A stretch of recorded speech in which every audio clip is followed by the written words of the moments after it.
おはようございおます。はようございます。毎回言うんだけど、珍しいメンバー。毎回そう。ジャックさんとかタクマとか久しぶりだと思うから、ですね。じゃあ一応トミーから自己紹介する？はい。代々木公園店のトミーです。はい、トミーです。はい、グローバルチームのたくまです。はい、お願いします。構成チームのジャグです。お願いします。はい、お願いします。はい、デジタルです。お願いします。今日はですね、この4人で、アフィニティについてお話しさせてもらおうかなっていうので、2026年3月現在で、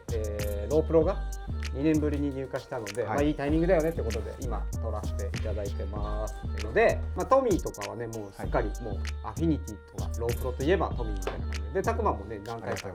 てて、ブログとかでも発信してて、実際今でも載ってるから手をつけてもらって、はい、でジャグさんやっぱりそうアフィニティが生まれたニューヨークに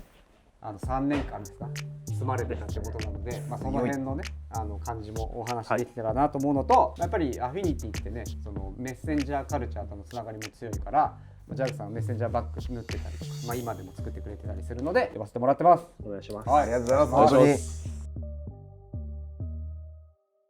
早速なんですけど、はい、じゃあみんなのアフィニティとの出会いを教えてもらいたいなと思うんだけど、なんかトミーはさ、この前も話したなんかの動画で話したけどさ、はい、高校生の頃からさトラックバイク乗ってたからさ、その中でのなんかアフィニティの出会いを意外とねブログではね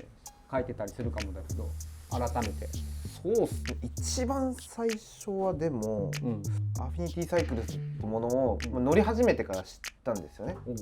ブランドは。いろいろその自分で乗り始める前はいろいろディグるのが好きだったんで、こういう前下がりのフレームとか出てくるんですけど、大体やっぱその競技用、昔の競技用のバイクっていうので、やっぱかっこいいな、独特でかっこいいなと思ってて。極端に前のホイールがちっちゃかったりとか、極端に逆スローピングだったりとかね、なんかたまたまそれ調べてる中で、なんかガシャガシャだけど、めっちゃかっこいいなって、そのトラックを走ってる綺麗な競技車両のかっこよさじゃなくて、こうガシャガシャのストリートにある、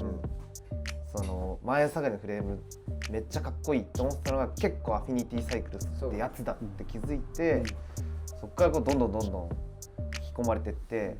めちゃめちゃバイトして買ったっていう。めちゃめちゃバイトして買った。めちゃめちゃバイトして買いました。それがいつぐらい？それは大学1年生の時とかなんで、もう12、3年前とか。もうだってその時からやっぱりね、魅力変わらずあるっていうのはすごいよね、そのフレームがね。めちゃめちゃ何のバイトしたの？めちゃめちゃ何のバイトしたの？めちゃめちゃイオンの品出しと地元で？ほかほか亭で。ほかほか亭で。地元？もうその時大学生だった。あ、そうか、じゃあこっちで。よかった。で自分で組んだの？当時。自分で組みましたね。すごい。さすがだね。PB とヘッドセットとシートボックスとかつけてもらって、もう知り合いから譲ってもらったんですけど、PB が RD メッセンジャーの103ついてたんですけど、乗りたすぎて、その時 BB 外す工具なくて。いやで本当はダメなんだけど7号つけて乗っちゃおうちょっと乗っちゃうみたいな、入り込みすぎちゃう口調がすげえんだよと思いながら、もう嬉しすぎてやべえ、あるあるだよ。これが最初？これめちゃめちゃバイトして買った。これめちゃめちゃバイトして、その前に1本あったんですよ。緑色のやつ？それは同じ車です。これね。あれそれ。あれこれか。僕それも持ってたんですよ。なるほど。それ持っててめちゃめちゃバイトして買ったんですけど、お金なさすぎて手放しちゃって、めちゃめちゃ速攻で友達に売っちゃって後悔して、また半年ぐらいに今度シルバーのやつ買ったんですよ。この文字のここがこれ地の色なんですけど、シルバーから自分でスプレー缶で塗って緑になって、でこれこんなサイズに緑ってネギみたいな。ネギみたいな。あったな。でこれがじゃあこれが何年ぐらい？これが多分12.5年みたいな。で、たくまはこれ持ってきてくれてるのはこれ何年ぐらい？僕のはこれ乗り始めたのは多分6年ぐらいなんですけど、フレーム自体はもっと古いよね。そうですね。ロゴも古いですし、これね、確かに。そうです。確かに。で今これだったわ。そう、フォークも変えちゃったんですけど、今のロッドとはまたちょっと違う形状のまっすぐなやつがついてました。ストレートフォークだった。そうですね。でそんなたくまは何で知ったの？大学生になって東京に来たんですけど、それでピストを乗り始めるようになって、周りのピスト乗ってる友達とか、またそのメッセンジャーの人が乗ってるのが結構ちらほらいて、でそれでかっけえなって思ったのもありますし、あとはやっぱりマッシュのマット・レイズがライディングしてるビデオがあったんですけど、あれがすごいかっこよくて、それも結構大きなきっかけの一つにはなってますね。これねこれマスタッシュバーっていうスタッシュね、バーで確かにあれは衝撃的だったよね。そうですねみんなあれで一時期ロープロにマスタッシュ入れるあれあったもん。一回やりましたね。ジャグさんは僕はあ2009年のお CMWC の時にお台場でやったやつね。あそうやばい、うんにはい多分ニューヨークからアフィニティチームっぽく来たのかな。ああなるほどね来て。たとされてますよね、うんめちゃくちゃディグってたんですよであれメッセンジャーでもあるんだけど、結構スプリント系の競技でもう上位をかっさらってくるみたいあーななるほどね超かっこいい感じで、アフィニティのジャージ白地になんか赤のなんか文字とかのあー見たことあるピッタピタのレーシングっぽいの着てメッセンジャーのレース走ってたのとかもあって、で多分あの時はメインレースの次の週に慶応閣でレースがあったんで、あそうなんだ。だから結構向こうのメッセンジャーの人とかね、日本の競輪じゃないけどやっぱね企画も違うし、走りたいみたいなの結構みんな盛り上がって楽しんでたのが印象的で、なるほどね。そこだから2009年かな。すごいですね。2009年って言ったら何年前になるんですかね。そんなやめてよ。やめて、それやめてよ。そうだよ。 16年前でしょ。 16年16年前だから僕21とかですね。僕小学生でしたね。俺もボランティアスタッフだったよ。そうなんだそうで言ってた兄貴お兄ちゃんがメッセンジャーやってたから、それのつながりでなんかボランティアスタッフ行くって言って、後半雨降りましたよね。なんかちょっと降った気がすそうなんかびしょびしょでお台場から帰った記憶がある。僕はねさっきでトミーに聞いたんだけど、マカフラマっていうのがジェイソン・イムっていう方がロープロ乗って多分ねそれがじゃないかな。その頃あれでしょ、ペダルスピードとかさあったね、雑誌でね。特集してて、でそれでもうなんだろうこのフレームだ、トミーと同じ感じ。なんか最初ホリゾンタルの競輪フレーム買うじゃない、で当時はね競輪フレームのお下がりとかを誰かに譲ってもらったりとかで手に入れて組んでたんだけど、そうするとなんかみんな競輪フレームだなみたいな感じになってて、あーめっちゃわかるでねなんか見てるとあれなんか前下がりってかっこよくないみたいな、とにかくなんかもう多分人と違うこととか人と違うものが手に入れたい時だったから、調べていくとやっぱそれがかっこいいと思って、僕もはもう20歳過ぎて、働いてたけどやっぱお金ないからなかなか買えずに、今に至るっていう感じなんだけど、あの時ちょっとでもね無理して買っとけばよかったなとは思うんだけど、実際にトミーとかタクマはさ、その若い時にさいっぱい一生懸命お金貯めて買ってさ、どうだった乗った時の感触とかさ、その一番最初にまたがって一こぎ目覚えてる？めっちゃ覚えてるっすよ。軸長全然合ってない。チャリでその時千葉住んでたんですけど、もう幕張のめっちゃお気に入りのもう何もしないでも3時間ぐらいぼーっと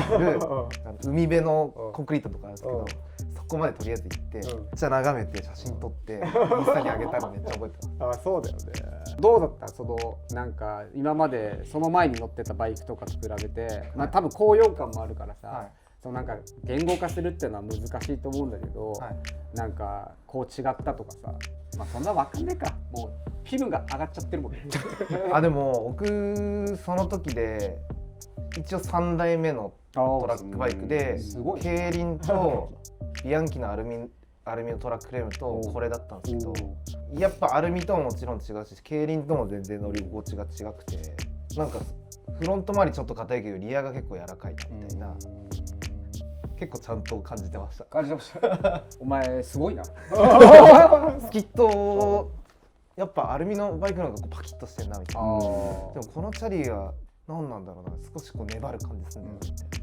な、っていうのをずっとこう考えながら乗ってました。僕そうですね、乗り始めた経緯がさっきデジさんがおっしゃってたのと一緒で、最初競輪フレーム乗ってて、でそこからやっぱちょっとパシュート個性あってかっこいいよなと思って買っったんですけど、やっぱ競輪とかの方がなんていうんですかね、結構スムースにスーって進む感じがあるんですけど、やっぱロープラ踏んだらもうガンってくる感じがありますし、コーナリングの時とかもなんかこうすごいギュワンって感じでハンドル切れて、やっぱその乗り味がすごい気持ちよすぎて、もうなんか組んでしょっぱな当時住んでた家の近くにめちゃくちゃ激坂があったんですけど、そこ持ってってうわやべえって言いながらスキッとして何回も往復してました。あの時坂登りたくなるいろんな動画見てるとね登るし下るし。でやっぱさ、その僕が思ったのはさ、前下がりなんだけどフレームの見た目に最初いっちゃうんだけどさ、これよく見るとさパイプ楕円なわけよ。そうでその時に俺横断面。当時はさ、こう楕円にすることで何の効果があるかよく分かんなかったけど、なんか楕円かっこいいってなってるっていうのもあるから見てみると、やっぱりそのこう楕円にしてる理由だったりとか、そのクイックなハンドリングだったりとかっていうのが意味が出てくると思うんだけど、これ実際よくさ、なんかニューヨークのメッセンジャーのために作られたみたいなことをさ、紹介の時とかにも書くけどさ、俺ニューヨーク行ったことないの。トミあるでしょ。僕あります。たくまある。僕ないですね。じゃあ実際メッセンジャーっているんですか、ニューヨークに。ジャグさんに聞きたいです。年代によってさ、変わるところで、そのジャグさんがいた頃とかは。僕がいたのはもう20年前になっちゃうから、結構前の話だけど、やっぱその時はたくさんいました。あ、なんかよくそのさ、ニューヨークの悪路に耐えれるようのメッセンジャーのタフなライディングに耐えれるようになんて僕ら定型文のように使っちゃうけど、そんなに道悪いんですか？あ、もう道はもう半端ないです。結構マジやばかったですでね。多分車が走りすぎて、ちょっとタイヤが通ってるところがちょっとこう波打ってる。であと基本一方通行でこうグリッドの街だから、結構みんな走り方が危ない。右側の走ってるタクシーが左側に客がいるともうグワンってこう4車線ぐらいこう横切って客を捕まえるとか。それ何？要は一方通行。一方通行の4車線ってこと？そう、一方通行。マジやばい。要はアベニューって言ってこう縦に走ってる道とこう横がストリート。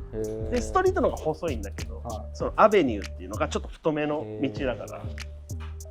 そういうさ、やっぱ悪路走ったりとかさ、そういう急に車が出てきてさ、やっぱもう全然あるね。クイックに寄せなきゃいけないとかってなってきたら、まあ確かに今ちょっとだけ話聞いただけだけど、じゃあ本当にこれお前嘘だろって思われるけど今の状況とかを聞いてロープロをさ、僕も組んで試乗とかするじゃん。なんとなくすごい説得力あるなっていうのをやっぱしてるよね。タイト。そうですね、タイトだし、あとその僕もやっぱ何年か前行ってジャグさんから「トミーマジ道超やばいから気をつけて」みたいな。なんかみんなそのニューヨーク行ったことある人言うけど、ちょっと面白がって言ってるっしょみたいな。確かにちょっとビビらせて、そうちょっとビビらせんで言ってるっしょみたいな。大丈夫大丈夫みたいな。行ったら本当爆破されたんかぐらいとか言って穴とか開いてる。うわマジかよみたいな。結構日本と違いすぎて、でその時はキッシーナ持ってったんですけど、硬すぎてこんなの乗ってたらフレームぶっ壊れるなみたいな。ああ、なるほどね。でもやっぱりロープロって乗ってる時にそのファーストインプレッションがリアがちょっとやっこいなと思ったのが、もしかしたらそれがこうああいう道で走るのにこういなすのに後ろがそうなってるのかなってちょっと思っちゃったぐらい。でトミー今キッシーナの名前出してくれたけどさ、キッシーナの方が先なの？アフィニってキッシーナの方が後です。ほぼ同時っぽいですけど。ほぼ同時で、そうそう、キッシーナっていうアルミのフレームがあるんだけど、チームあるの知ってた？チームあるの知ってた。俺ロープロを初めて知った時、アフィニティのそんなレーシングチームがあるなんて、さっきジャグさんも言ってたけど、あるなんて知らなくて、割とそのキッシーナでいわゆるトラック競技やってるっていうのは割と後に知ったかもしれないんだけど、タクマとか知ってた？いや僕も最初は全然知らなかったんですよね。完全にストリートのブランドかと思ってたよね。そうですね。俺は。で結構ピストで僕レースするのも好きだったんで、ダート走るトラッククロスとか、またクリテリウムとかもやるようになったんですけど、そこからまあ調べてって、あ、昔やってたんだっていうのを知りましたね。トラックロってあれでしょ？固定ギアで悪路走るやつ。あ、そうですそうです。それロープロで出てるんでしょ？ロープロで出てますね。実際今のさニューヨークの話とか聞くとさ、まあ結構そういう乗り味じゃん。実際どうなの？実際のところはでも本当なんかスチールのいいところとがその柔らかすぎず硬すぎないっていうか、まあそのアクロとかで乗ってても衝撃は吸収してくれるんだけど、なんかそのガシガシ踏んでてなんかパワーが逃げるなみたいな感じもなくて、なんか本当バランスがちょうどいいなっていうのが感じられますし、なんかそこがむしろストリートのためにタフに作られてるところがダートのレースとかでも生きてくるなって思ったんで、タイヤのクリアランスとかは正直結構僕が乗ってるやつだとシビアなんですけど、今のやつはクリアランスも広がったりしたりですごいトラクロにも使いやすくなってて、めちゃくちゃいい一本だろうなと思いますね。もうじゃあ今からトラクロやりたい人には割と結構真剣におすすめできる。そうですね。クリアランス広がって、あと BB 高いの結構熱い。有利だね。コーナーリングで僕トラクロはこいつ走ったことないんですけど、東京走ってもそうだしニューヨーク1回だけ行った時も思ったんですけど、さっきも言ったそのアベニューからストリートに入る時ストリート急に2車線になったりとかするんで、ギュンって4から2とかになるんで、急にこう曲がる感じになると多分低いチャリだとガーンとか当たるんですよ。固定だともう調整できないんで、だから多分そういうのとかも調子いいはず。俺もアベニューって言いたいよ。俺もアベニューって言いたい。で、キシーダはさ、俺ここにある資料によるとさ、世界選手権で2冠取ってるらしいんだけど、知ってます？知らなかった。知らないですよね。US マスターズと、あとイギリス UK の 6days じゃないですか。それいつ頃？それがね、結構昔です。2013年って書いてありますよ。はい。ちょっと今キシーダ在庫ないもんね。在庫そうですね。ないけど、アルミのブンってしたやつね。で、あれも競技に振ってる。あれ競技に振ってるらしい。フレームってことやん。特許取ってあるらしいです。ジオメトリーで特許取ってある。取れるんですね。マジだ。すごいですね。でさ、何がすごいかってさ、その世界選手権でさ、今ないけど世界選手権でそんな連覇してるフレームさ、今はないよ。今ないけどお店来て買えるってすごくない？いや、そうですね。それでまんまと買ったっすからね。それでだってさ、レッドフックだってあれ。レッドフックはい。そうだよね。なんかあの時すごかったもんね。夜会社の飲み会でさ、行っちゃえなみたいな感じでみんなお酒飲ってたとか多い。俺お酒飲めないからさ、そういう飲み会いつだってシラフなんだけど、行っちゃえよって言って行っちゃうんだと思って。そう。パスポートないんすけどみたいな。取ってきましたみたいな。なんか確かトミが午前休だかもらってなんか申請しに行ってた気がする。申請しに行って、で飛行機乗る日の午前中に都庁を取りに行って受け取ってそのまま空港行った。実際どうだった？そのキッシーナ乗ってそういうレッドフックっていうレース、あれがニューヨークでやったの？あれがニューヨークでやりました。ブルックリンのレッドフックでやって本当最後のレッドフッククリテリウムの最後だったんですけど、もうあれはなんか結果は散々でしたけどすげえやつ来すぎて、ウィキペディアにページあるみたいな、ナショナルチームの代表みたいなやつゴロゴロいるんですよ。体3倍ぐらいある。勝てるわけねえじゃんみたいな。でやっぱりそういうもう競技化しちゃったところに、めちゃめちゃドレッドのメッセンジャーであろう人とかがアフィニティこう引いてたりとか、なんかいいよね、地元開催の大会でさ、地元のフレーム乗ってるってね。とそこにアフィニティ乗ってるやつとか、あとなんか仲いい人がアフィニティのサポートでレース走って決勝出てたりとかをテリーと一緒にうわーみたいな、テリーとマットレイズと一緒にって見るみたいな。何それ、すごいね。すごいですよね。今考えるとすごいですよね。急に思い出した。なんか熱っ。でアフィニティはさ、多分皆さんご存知だと思うんだけどさ、いろんなさ映像とかさ、有名だとさ映画とかさ、あといろんなお洋服のブランドとかともさ一緒にコラボしてたりとかして、有名なのだとさプレミアムダッシュ、あれ見た？見ました。もちろん。あれはまたここにいないんだけどメトロね。はい。あれはメトロっていうのはなんか日本の競輪フレームにオマージュされたホリゾンタルフレームやつなんだけど、あれもブルボンだったのね。あれブルボンだ。そう、まさにこのスタイルのブルボンですね。やっぱあれと同じ、何回かあるよね。あれと同じで組んでくださいって言って白いやつにブルボン入れると。あ、来ました。俺2回ぐらいね。あれきっかけ？そうなんです。ああいう感じで組みたいっていう。僕の知り合いでもあの映画を見てメッセンジャーを始めたっていう友人がいますね。そうです。熱いな。そうあれちなみにだけど日本語の翻訳してる声優さんも自転車好きだからへえそうだからなんかそれで来たらしいよ。あそうなんだそうやばちなみに映画のスタントやってるのメッセンジャーのオースティン・ホースと、そうですね。我らがトムラマルシですか、あトリックシーンはトムラマルシ今だとねハンドメイドビルダーみたいな感じになってるけど、多分古くから自転車乗ってる方はトラックライダーみたいな、感じでガンガントリックしてたもんね。そうあれね多分見たことない人見てほしいんですけど、映画やっててバニーホップするシーンなんだよね出る本でね急に体格変わるもんねトムじゃんこのトムジャタみたいなそうバニーホップする時だけ体の大きさグッて大きくなるからぜひそこも気にして見てもらえるといいかな。トムもアフィニティのフレーム作ってたっすもんだってそういえばアンセムそう溶接してたホーストムおーあれそれもう西海岸そうニューヨークもう西に移ってるから確かにアンセムもうないの？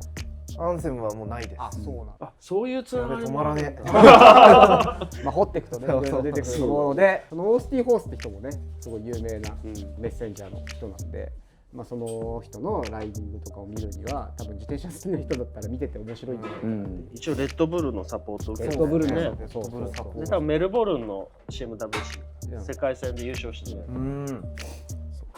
だから僕もすごい好きな人でしたね。ね、かっこよかったよね。であとお洋服もあるみたいで、僕この辺知らないんですよ。ウータンとリーバイスはやってたっけみたいな。ウータンはハリケーンが2000何年だっけな12年とか13年とかにあった時にそのチャリティーでウータンクランのメンバーがディレクションして3台作ったの。それオークション出したんだ。でオークションでそれを全額寄付みたいな。結構うわやっべえコラボ出たと思って。そんな寄付とかもするんだ。なんかそうですね、なんかそれも超かっこいいなと思ったんですよね。めちゃめちゃ悪そうなやつらのストリート乗ってるのとそれにまた全然そのレースのシーンで強くてでそういう社会貢献みたいなのしてて、あそうね確かに。なんか俺ってちっぽけだと思ったっす。なんでもっと頑張ろうと思ったっす。なんか僕も後から知ったんだけど、そのね一時期僕も好きなラルフ・ローレンとかとも、コラボしてて、バイクをなんだろうな色あれなんかな全然調べてないけど自分もそれわかんないんですよね。色をあれしたのかわかんないけど自転車を売ってたかどうかわかんないので気になる方はもう調べてください。リーバイスはジャケットかなんかだったんですよ、あれもどういうあれ経緯かわかんない。コミューターのやつかな。リーバイスコミューターシリーズありましたもんね。自転車にちょっと振ったラインが最近だとあれでしょ、あれはキース・ヘリングヘネシー。そうあれでヘネシーってあれ何？あれウイスキーウイスキーウイスキーのブランドだよね。すごいよね。あれも結構食らいましたね。でもなんかコンセプト面白いね。ウイスキーっぽい色でああ確かに。フレームね塗ってたよね。なんかああいうメジャーなんかアプローチの仕方が面白いな。コラボもねニューヨークの多分仲間内じゃないけどフックアップして一緒にやってとかね。そのウイスキーとそのメジャー・テイラーっていう昔のすごい自転車競技の有名な人が、そうだよね。アメリカ人。そうまで同じ名前のハンドル出てたよね確か。そうでしょ。その人のハンドルだ、その人のオマージュでハンドル作ってんだと思ったんで、そうなんだ。そういう名残がある。一個ね、そのストリートっていう部分と競技っていう部分がアフィニティは二軸にあるのかなと思ったけど、まあさっきトミーが言ってくれたみたいにさ、寄付したりとかね、で社会貢献したりとかしてるから、僕が思ってる以上になんか幅が広いブランドなんだなとはね、今喋りながら思ってたけどね。でさっきちょっとやっぱメッセンジャーの話も出ちゃったけどさ、ジャグさんはさメッセンジャーバッグ作るじゃないですか。実際ジャグさん普段背負ってます？僕ね、たまに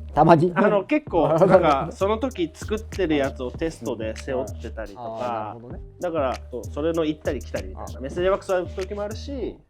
なんかバックパックっぽいのも背負うし、なんかそもそもさ一回アフィニティから離れちゃうかもしれないけど、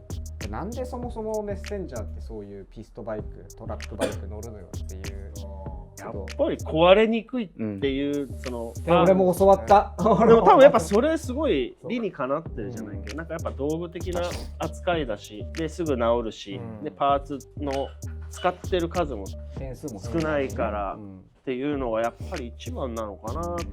やっぱギアードに比べて安く比較的できますもんね。そうだね。それもんスタートしやすいっていうのもあるかもしれない。そうなんか諸説あるっすけど、もともと本当にメッセンジャーがこのトラックバイクを使い始めたのってニューヨークらしいんですよね。で昔からやっぱ大都市だから移民の人がすごい多くて、でその中南米とかから移民の人たちが仕事をするのにやっぱ一番ぶっ壊れない自転車がで使い始めたのがトラックバイクだとされているのが諸説として1個あって、一時期さやっぱ僕が若い頃とかはさやっぱさファッション誌でそういう特集とかしてたんでさ、だそれをニューヨークでそのブレーキもついてない自転車で、スタンディングしてて、多分その時のなんかメッセンジャーの大会でそっちに行った日本のメッセンジャーの人がそれ見て、なんだあれみたいになって日本で乗り始めてなんかいろんなとこに広まったっていうのはなんかの記事で、見たことがあるから、そうだよね。だってさブレーキもないんでしょ、よっぽどじゃない限り壊れない消耗品がない。そう消耗品がタイヤぐらいだよね。タイヤとで多分そのメッセンジャーバッグも多少そのファッションの要素もあって、僕もで実際僕いつも元メッセンジャーってブルーラグで紹介してもらうことあるんだけど1年しかやってないから1年しかやってないから1年やったらめちゃめちゃ立派。僕はもうそんな元とかはないんだけど、実際ファッションとして僕はメッセンジャーバッグに触れたことが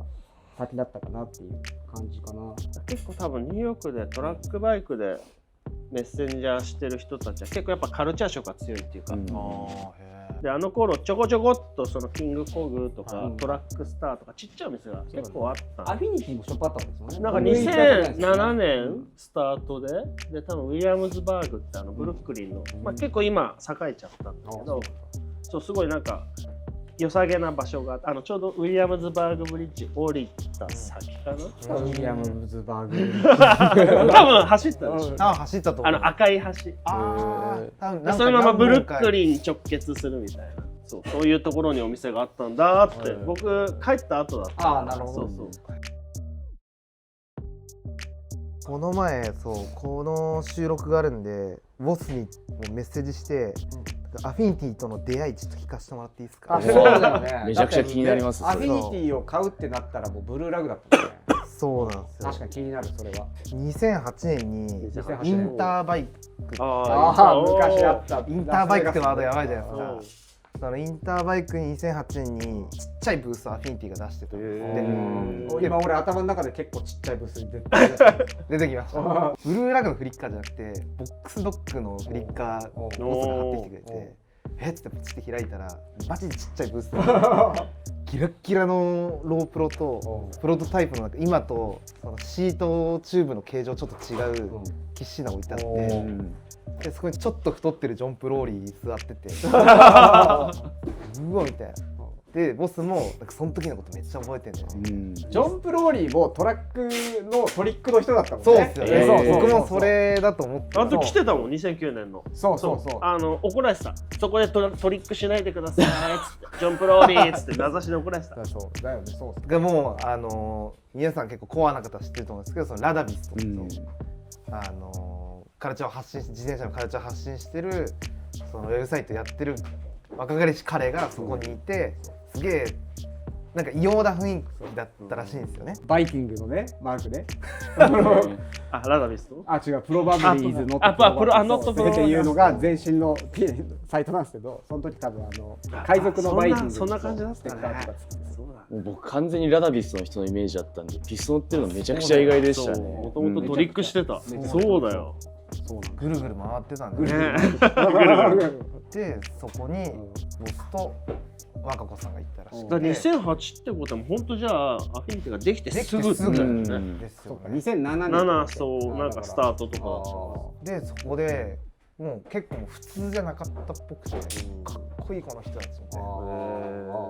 そうよね。でこれは東京でもフィットするかもってなって、そこからその取引が始まったっていう。さっきのさトミーがさとか僕とか佐久間とかがさおーってなったなんつうんだろうな、そのなんか言葉にできないっていうかさ、一発見てもうおーってなっちゃうっていう感じで、うちのボスもさ今のトミーの話聞いてさ、これは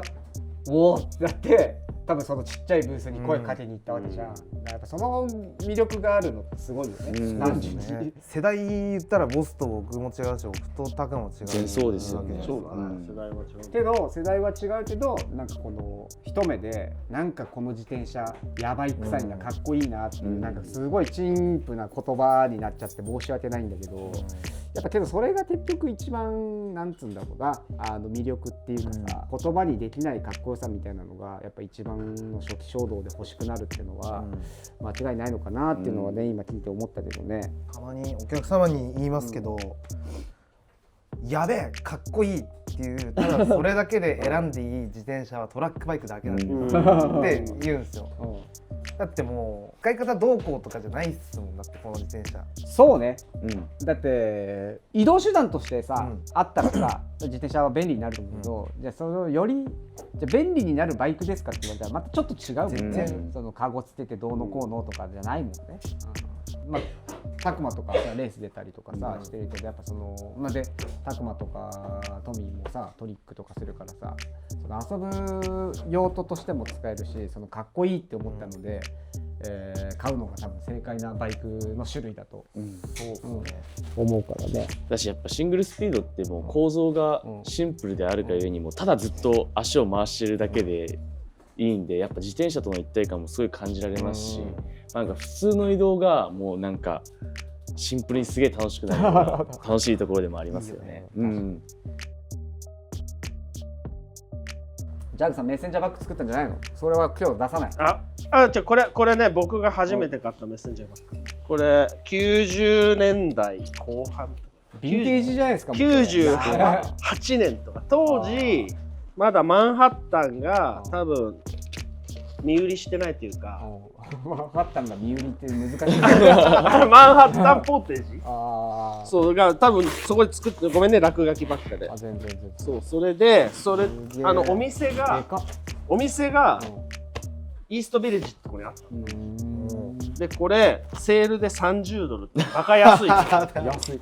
なんでかっていうと、今これ僕直しちゃった、自分で直したっけ、ベルトのつけるこのバックルの通し方が全然違って格安で売られてる。戻すぐらいならセールしちゃおうっていう。多分そういうことで、一応ここタグもちゃんとこうわマジメイドイン US。多分だからその工場が久しぶりにマンハッタンのメイドイン US。これ僕これ初めて。メッセンジャーのオルトリーブとか持ってるけど、メッセンジャーバッグではこれが初めて。これは手放せないやつだ。なんかずっと持ってるかな。使いにくいんだけどね。ベルトまっすぐついてるし、多分そういうのあるけど、なんとなくずっと持っちゃってる。クラシックなメッセンジャーって本当にこういうシンプルな感じなんですね。なんかこれ改めて見て、ブルーラグのザ・メッセンジャーバッグって本当にその昔のシンプルなメッセンジャーバッグからオマージュされてるんだなっていうのが。ジャグさんはニューヨークに何で住んでたんですか？僕学校デザインの勉強してちょっと働いてこっち戻ってきて、で僕もまあね、メッセンジャーっていう存在は多分その90年代の時から知ってて、なんかやっぱり彼らのなんかすごい仲のいいところとかすごい好きで、まあ東京戻ってきてレジスタントっていうサイクレックスっていうメッセンジャー会社がやってたバッグブランドでバッグ作ってたんだけど、でやっぱね、メッセンジャーの東京のメッセンジャーの人たちの仲の良さとか、そういうのも近くで目の当たりにしてたし、やっぱなんか魅力的なだってさ、この前動画あったさ、タクマのお友達でしょ？そうですね。メッセンジャーやってるね。東京でメッセンジャーやってる子なんですね。そうです。彼もそうロープロ乗ってずっとメッセンジャーやってて、で僕もその乗るきっかけになったフレームっていうか、あのフレーム自体がその東京のメッセンジャーの中でずっと受け継がれてて、そうなんだ。代々誰かがそうなんです。最初乗ってたやつが今でもメッセンジャーやってる僕の友人で、そっからもう多分今3代目ぐらいで、それがもう最初見た時にステッカーすごいベタベタ貼られた初代のロープロで、それがもうずっといろんなやつに乗り継がれてるのを見て、やっぱかっけえなと思って。そんなのあるんだ。そうですね。あれいまだにシルバーのクリスキンついてる。いや今黒になってたと思います。変わったか。これにシルバーのクリスキンついてて、俺そんで沢木にあげたの。あのフレーム一回ついたことがある。そうそれもそう僕が乗ってるこの古いロゴの M サイズで全く同じデザインのやつなんですよ。これどうやって手に入れたの？これも僕メッセンジャーやってた人、まあ今でもやってる人からまあ友人なんですけど、が譲ってもらった。そうですそうです。だってロゴ古いからやっぱ当時のってことだよね。そうですね。でこれも多分もうずっと乗り継がれてるんだろうなっていう感じで。でも10年以上だ。ね、そうですねそれぐらい経つ。トミーもやっぱさ単純に10年以上トミーもそうだけど10年以上飽きずに乗れるってすごく確かに普通に思ったわ。10年以上俺やっぱメカニックやってると自身いっぱいになっちゃうけどさ、やっぱその時の気分って変わっちゃうじゃん。めっちゃ気分変わりますけね。ど10年以上確かに未だに乗ってても全然飽きないですよね。皆さん今日は朝からありがとうございました。ありがとうございました。お疲れ様です。お疲れ様です。です。